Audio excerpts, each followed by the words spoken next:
காலையில் எழுந்திரிச்சு நம்ம குட்டி குழந்தைங்களுக்கு தண்ணி ஊற்றியாச்சு. நேற்றுக்கு கோயிலுக்கு போயிட்டு வந்ததால் கொஞ்சம் லேட் ஆகிடுச்சு. மணி 7:45 ஆகிடுச்சு நான் ஊற்றும்போது. நீ அடுத்தது படிப்பு இருக்கணும். இன்றைக்கி ஞாயிற்றுக்கிழமை படிப்பு இருக்கிறேன் நான். அந்த படிப்பு இருக்கிற வேலை ஆரம்பித்தாச்சு. படிப்பு எடுத்துகிட்டு கோலம் போட்டுட்டு அதுக்கு அடுத்தது தான் நம்ம ஸ்வீட் வேலையை ஸ்டார்ட் பண்ண போகிறேன். செவுப்படி எல்லாம் பெருக்கிட்டு ஃபுல்லாக குப்பையெல்லாம் பெருக்கி எடுத்து வாசலுக்கும் தண்ணி தெளித்து கோலம் போட்டுட்டேன். அதே மாதிரி மாடிக்கு வந்தோம். வீட்டு வாசப்படிக்கும் கோலம் போட்டுட்டேன். அப்புறம் வெயிலில் கொஞ்சம் வச்சேன். அப்படியே தண்ணி விட்டேன். இவருக்கும் கொஞ்சம் தண்ணி விட்டாச்சு. இந்த வெந்தயம் கொஞ்சம் போட்டுக்கோம். இவருக்கு கொஞ்சம் தண்ணி ஊற்றி வச்சு காலையில் ஏற்கனவே பிரேக்ஃபாஸ்ட்டை காட்டியாச்சு நான். இப்போது சூப்புக்காக கொஞ்சம் ரெடி பண்ணிவிட்டு ஒரு பக்கம் இன்னொரு பக்கம் கறி வேகுது. கறி குருமாக்கும் வறுக்கிறதுக்காக வச்சாச்சு. இப்போ மீனும் வறுத்து எடுத்துட்டேன். வஞ்சிரம் வவ்வாவி. ஹாய் மக்களே, எங்கள் வீட்டில் என்ன லஞ்சுன்னு பாருங்கள். சுட சாதம்,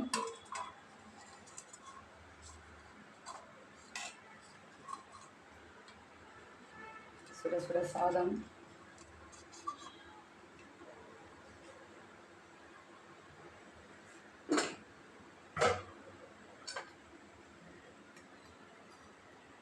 மட்டன் குழம்பு, கறி குழம்பு,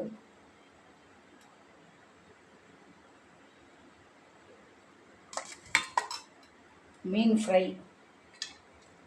அதாவது பெரிய மீன் வவ்வா மீன் வாங்கி வந்து ஃப்ரை பண்ணோம்.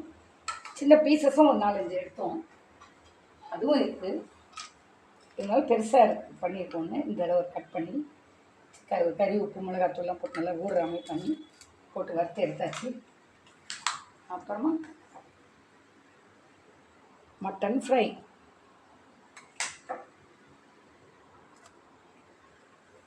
சூப் பண்ணியிருக்கோம். கொஞ்சம் எல்லோரும் குடிச்சிட்டாங்க. மீதி சூப் நான் சாதத்தை போட்டு சாப்பிட்டோம். அதனால் சூப் வச்சுருக்கேன். இது சூப்பு. அந்த எலும்புலாம் மட்டன் எலும்புலாம் அது இல்லை, அதை போட்டு சூப் எடுத்தேன். சூப்பு பண்ணி எல்லோரும் குடிச்சாச்சு. பேலன்ஸு தயிர். அவ்வளோதான் எனக்கு சாப்பாடு. ஓகே மக்களே, வாங்க எல்லோரும் ஒன்றா சாப்பிட்லாம்.